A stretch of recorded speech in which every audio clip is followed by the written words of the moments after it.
I mean, to some degree, the fact that the global media has the reach that it does means that there is certainly a view of the world emerging from the producers of global media, which are basically rich Western countries, that is prevalent far more. I mean, anybody sitting in the Fiji Islands or in Mauritius can see Baywatch and see people eating burgers and wearing blue jeans, and that is certainly something for which there is no equivalent in reverse. You're not going to find on the average American television screen people wearing jalabiyas or lungis and eating masala doshas or for that matter, monkey brains.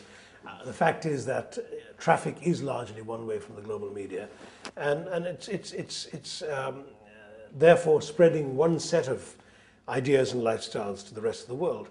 Having said which, however, I still think that we exaggerate the power of those things to transform the world. Yes, Western clothing is certainly pushing out traditional clothing in many parts of the world, but I still think that in those countries, the daily reality of life that I've seen, for example, in India, means that people will never entirely lose their connection to their clothing, their foodstuffs, their habits of life, their languages, and so on. Partially because global media isn't the only media there is. There is also local media. There's also local means of transmitting culture, information, folk songs, dances, whatever, and those cannot simply be wiped out quite that easily.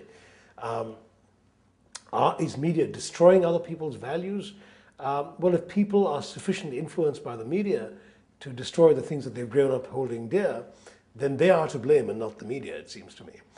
But on the other hand, we can all do things in our own societies to preserve alternative forms of expression, to permit diversity.